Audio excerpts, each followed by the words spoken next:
In this video, I'll be showing you how to make a love your liver smoothie.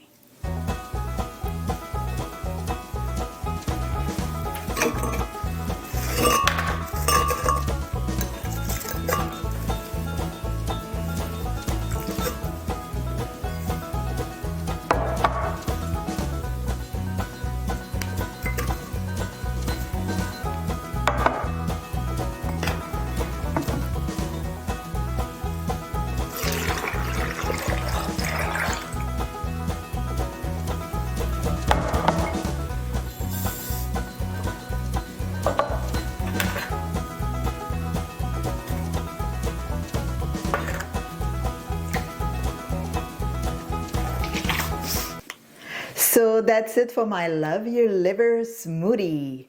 Aside for being a great liver detoxifier, beets are also a good source of copper, iron, magnesium, manganese, potassium also.